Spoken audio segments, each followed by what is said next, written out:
Hello guys, मैं हूं आपका गुनीश सर और आज हम लोग पढ़ेंगे ठोस अवस्था के बारे में। पदार्थ की मूल अवस्थाएं तीन प्रकार के होते हैं: ठोस अवस्था, द्रव तथा गैस।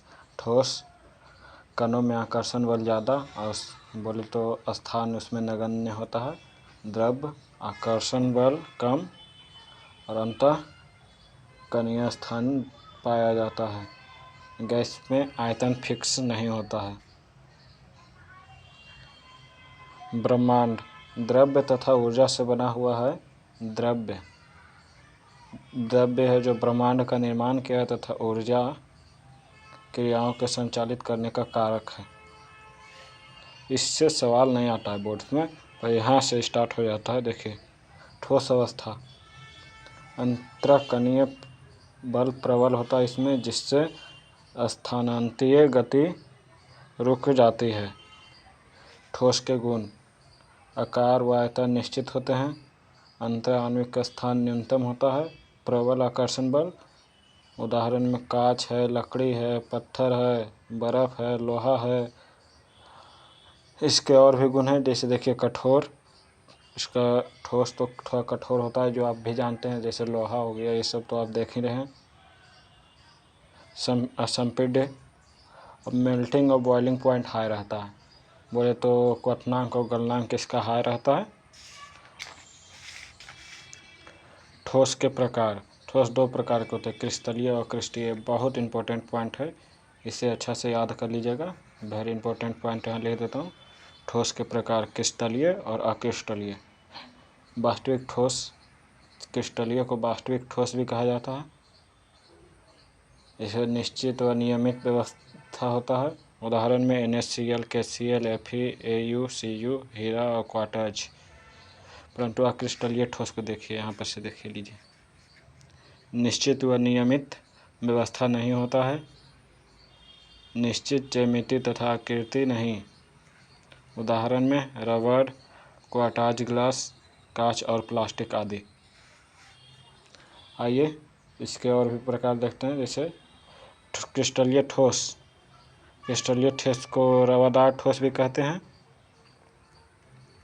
इसका गलनांक फिक्स होता है, निश्चित तथा नियमित होता है इसका आकार। कण व्यवस्थित होते हैं, ये दीर्घप्रासी होते हैं। गलनांक निश्चित होता है और ये विषमदैशिक होते हैं। और ये वास्तविक ठोस, और इसे वास्तविक ठोस भी कहा जाता है। क्रिस्टलीय ठोस को रवादार ठोस भी। और ये शीतलन वक्र असतत, इसमें ये पॉइंट इंपॉर्टेंट है। वास्तविक ठोस, रवादार ठोस, और इसे याद कर लीजिएगा। और यह गलनांक फिक्स होता है, जो आप देख सकते हैं। उसके बाद आइए अक्रिस्टलीय ठोस में। व्यवस्थित नहीं होता है ये, इसे बेरवादार ठोस भी कहते हैं। यह पॉइंट बहुत इंपॉर्टेंट है, इसे भी याद कर लीजिएगा। देखिए, गलनांक निश्चित है, गलनांक निश्चित नहीं, निश्चित तथा नियमित नहीं होते हैं। ये समदैशिक होते हैं। देखिए यहाँ पर मैंने विषमदैशिक बताया है, ये समदैशिक होते हैं। ठीक इसका उल्टा समझ लीजिए, ये होता है क्रिस्टलीय ठोस का उल्टा अक्रिस्टलीय ठोस होता है। देखिए इसका शीतलन वक्र सतत होता है, इसमें देखिए शीतलन वक्र असतत था। अक्रिस्टलीय ठोस में आभासी ठोस होते हैं, बोले तो वास्तविक ठोस नहीं होता है। ये लघुपरासी होते हैं। इसमें देखिए जरूर मैं बताया होगा दीर्घपरासी होगा। देखिए दीर्घपरासी, बोलिए तो क्रिस्टलीय ठोस का जस्ट उल्टा होता है अक्रिस्टलीय ठोस। ये भी देखिए बहुत इंपॉर्टेंट पॉइंट है, ये वेरी इंपॉर्टेंट लिख रहा हूँ। इससे सवाल भी आया है बिहार बोर्ड में, BSce बी का फेवरेट क्वेश्चन है। कांच को अतिशीतित द्रव्य कहते हैं, क्योंकि कांच में बहुत धीमी बहने की प्रवृत्ति होती है। क्रिस्टलीय ठोस का वर्गीकरण। क्रिस्टलीय ठोस का वर्गीकरण मुख्यतः 4 भागों में किया गया है, जो देखिए आयनिक ठोस, धात्विक ठोस, आणविक ठोस और सहसंयोजी ठोस। आयनिक ठोस का उदाहरण देखिए NaCl, ZnSCaF2, CaCl etc। धात्विक ठोस का उदाहरण FeCuZn, ये सब इसका उदाहरण हो गया। आणविक ठोस, पहले आइए सहसंयोजी ठोस के बारे में आपको बता देता हूँ। सहसंयोजी ठोस ग्रेफाइट तथा हीरा, ये दोनों मोस्ट इम्पोर्टेंट पॉइंट है, इसको याद कर लीजिएगा। ग्रेफाइट तथा हीरा क्रिस्टलीय ठोस का उदाहरण है। ऐसे सवाल पूछ लेगा कि हीरा किसका उदाहरण है, तो बोलेगा सहसंयोजी ठोस, तो ये लगा दीजिएगा, और नहीं तो देगा रवादार ठोस का ऑप्शन, तो उसमें रवादार ठोस लगा दीजिएगा। आइए देखिए आणविक ठोस के बारे में बताते हैं। ये भी 3 भागों में बांटा हुआ है। देखिए अध्रुवीय, हाइड्रोजन बॉन्ड तथा ध्रुवीय। तो अध्रुवीय के बारे में बता देना चाहता हूँ। इसका उदाहरण देख लीजिए, I2N2 और ArITC। देखिए ध्रुवीय ठोस में HCl, SO2, NH3, और हाइड्रोजन बंध में H2O, NH3। जब हाइड्रोजन बंध है तो H क्यों नहीं आएगा, हाइड्रोजन क्यों नहीं आएगा? देखिए हाइड्रोजन बंध से बने होते हैं। इसका अध्रुवीय ठोस के बारे में एक और बात बता देता हूँ। अध्रुवीय अणु से मिलकर बना होता है और ध्रुवल बंडल बॉल बंध पाया जाता है इसमें। और देखिए ध्रुवीय में प्रबल द्विध्रुव आकर्षण बंध होता है इसमें। आइए अब आयनिक ठोस के बारे में बताते हैं। विपरीत आवेशित आयनों के बीच में आयनिक बंधन। एक धनायन और दूसरा ऋणायन होता है। देखिए जैसे ZN S हो गया, NaCl, तो Na प्लस होता है, Cl माइनस होता है। जैसे ZN प्लस होता है, A माइनस होता है, Ca प्लस होता है, F2 माइनस होता है, Ac होता है। देख लीजिए Cs plus, Cl minus, etc। धात्विक ठोस, धातु होते हैं, धनायन मुक्त इलेक्ट्रॉन में समुद्र में व्यवस्थित होते हैं। ये ज़्यादा इम्पोर्टेंट नहीं है, पर मैं बता देता हूँ। इलेक्ट्रॉन गतिशील होते हैं और क्रिस्टल के समान रूप फैले रहते हैं। उदाहरण में Fu, Cu और Zn। इसका उदाहरण पूछ सकता है, इसको याद कर लीजिएगा, रहिएगा। धात्विक ठोस दे करके इसका उदाहरण पूछ सकता है। धातु ठोस अवस्था में होती है। आणविक ठोस अवयविक कण अणुओं के रूप में होते हैं। अणु वंडर बॉल बंध बल के साथ बंधे रहते हैं। इसमें ये दुर्बल वंडर बॉल बंध के साथ बंधे रहते हैं। उदाहरण देख लीजिए इसका H2, H2O, HCl, NH3 और CO होता है। सहसंयोजिक ठोस देखिए, इसमें इलेक्ट्रॉनिक साझेदारी से बंध बनता है। ये मोस्ट इम्पोर्टेंट पॉइंट है, इसको याद कर लीजिएगा। देख लीजिए मोस्ट इम्पोर्टेंट पॉइंट है, इससे सवाल भी आया। सहसंयोजित ठोस इलेक्ट्रॉन की साझेदारी से बंधे होते हैं। एग्जाम्पल में ग्रेफाइट तथा हीरा। इसे नेटवर्क ठोस भी कहते हैं। सहसंयोजित ठोस देखिए सवाल पूछा गया है 2020 में। सहसंयोजित ठोस है हीरा।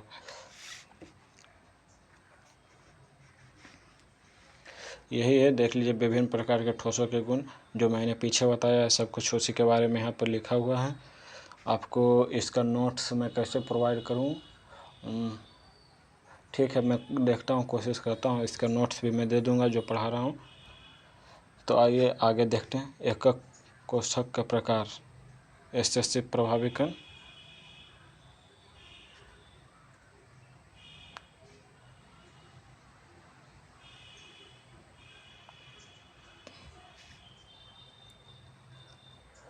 यहाँ से देखिए एकक कोष्ठक का प्रकार, वो सब देख करके आप लोग याद कर लीजिएगा। इतना समझाने का भी मेरे पास समय नहीं है, बट मैं कोशिश कर रहा हूँ। एक घनीय एकक सेल, यह क्वेश्चन है जो देख लीजिए, एक बार बिहार बोर्ड में पूछा गया था। एकक घनीय सेल X तथा Y परमाणु से बना। X परमाणु कोष्ठक के 8 कोनों पर है तथा Y परमाणु फलक केंद्र पर उपस्थित है, तो यौगिक के सूत्र ज्ञात करें।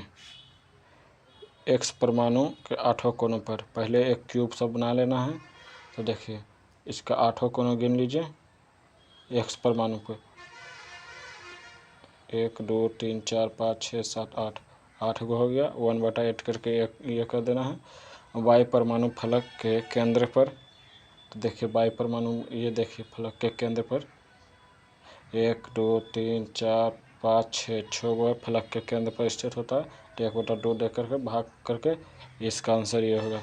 जो इसका देखिए एक आया है 8 कोनों पर, एक आया इसका, और ये Y परमाणु के फलक केंद्र पर 3 आया है। तो XY दिया रहे, XY कर करके Y पर 3 आया है तो Y पर 3 लिख देंगे। जैसे मान के चलिए x पर 2 आएगा तो 2x/3 ऐसे करके लिख सकते हैं हम लोग। और भी इसका सवाल है पर मुझे वही इम्पोर्टेंट लगा सो मैंने वही बता दिया। क्रिस्टल समुदाय, क्रिस्टल का समूह संख्या 7 चार जालक का निर्माण करता है। इसे बेबस जालक भी कहते हैं। ये इम्पोर्टेंट है। बेबस जालक किसे कहते हैं तो आप बोल दीजिएगा क्रिस्टल समूह।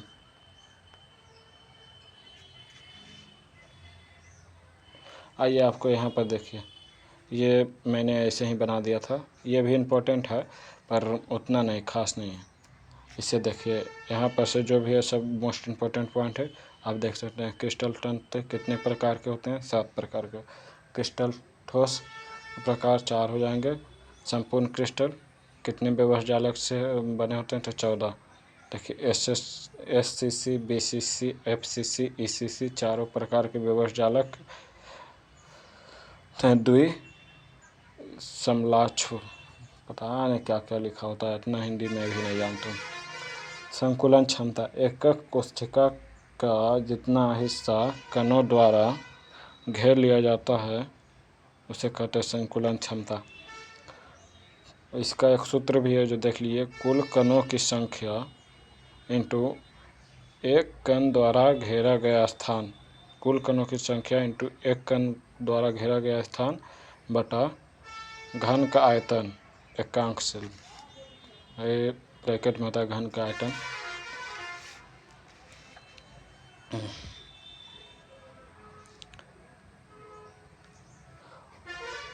उपसंयोजन संख्या CN, कण अपने आसपास जितने गोले स्पर्श करता है उसी को उपसंयोजन संख्या कहते हैं। स्थिति की संकुलन क्षमता, ये सब याद कर लीजिएगा। ये सभी मोस्ट इम्पोर्टेंट पॉइंट है जो मैं भी बता देता हूँ। SCC की संकुलन क्षमता 52.4%, BCC की संकुलन क्षमता 68%, SCC के कांसल मुक्त रिक्त स्थान में पाए जाते हैं 48% और भरा हुआ स्थान में 52.4%।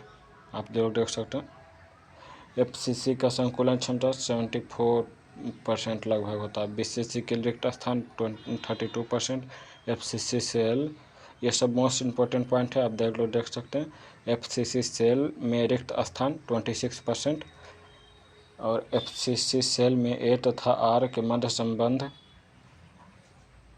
ये देख सकते हैं। A = 4R/√2। FCC सेल में अवयवी कण 4 होते हैं। देखिए इसमें मैं मेन पॉइंट बता देता हूँ। ये देखिए, ये होगा BCC के रिक्त स्थान। ये संकुलन क्षमता को भी देख लीजिए आप लोग, ये भी मोस्ट इम्पोर्टेंट पॉइंट है। ये सब यहाँ पर देखिए, निविड़ संकुलन, एक दूसरे के पास सटाकर रखने जिससे मध्य रिक्त स्थान कम हो। बोले तो एक दूसरे के साथ पास इतना अच्छा से सटा कर रख दीजिए जिस पर स्थान कम हो। बोले जाए तो आप लोग ईंटा देखें कितना बढ़िया से, जब कोई उतारता है ईंटा तो कितना बढ़िया से अच्छा से सरिया करके धर देता है, उसी प्रकार ये भी है। ये 3 प्रकार का होता है, एक विमीय, द्विविमीय और त्रिविमीय। आप लोग समझ सकते हैं, एक विमीय मतलब एक ही बीमा हो, द्विविमीय मतलब 2 बीमा और त्रिविमीय मतलब 2 बीमा को एक दूसरे पर रख दें। क्रिस्टल ठोस, ये भी इम्पोर्टेंट पॉइंट है। बिंदु ठोस और रेखीय ठोस, अपना स्थान छोड़कर बाहर निकल जाओ उसे बिंदु ठोस कहते हैं। कणों की पंक्ति में विचलन उत्पन्न करता है। बिंदु ठोस रस समीकरणमिति और अरस समीकरणमिति। रस समीकरणमिति में देखिए शॉर्टकी डोस और फ्रैंकल डोस, ये दोनों एक मोस्ट इम्पोर्टेंट क्वेश्चन है। सो शायद बोर्ड में पूछेगा इस साल, मुझे लगता है, उम्मीद होता है। ऐसा कोई उदाहरण बताइए जो शॉर्टकी डोस और फ्रैंकल डोस दोनों में आता है। AgBr होगा इसका। और रस समीकरणमिति में धातु अधिक के दोष और धातु न्यूनता दोष, इसके आगे हम लोग बाद में करेंगे। सो अभी मेरे पास उतना समय नहीं है कि मैं आपको पूरा करा सकूं, बट मैं कोशिश करूँगा कि आपको पूरा से पूरा सिलेबस एक बार रिवीजन ज़रूर मैं करा दूँ। आप लोग मेरे साथ जुड़े रहिए। मैं प्रॉमिस करता हूँ कि जल्द से जल्द ही आप सभी का पूरा सिलेबस भी रिवीजन करवा दूँगा। आप लोग जो भी स्कूल में पढ़ने जाते हैं उन सभी के लिए ये रामबाण साबित होगा और बोर्ड में अच्छा से अच्छा मार्क्स लाने की हमारी उम्मीद है। सो प्लीज़ इसको सब्सक्राइब कर लें। इसको पूरा करवाने के बाद मैं जल्द ही बिलियन चैप्टर का भी लाऊंगा। सो आप लोग मेरे साथ जुड़े रहें। धन्यवाद।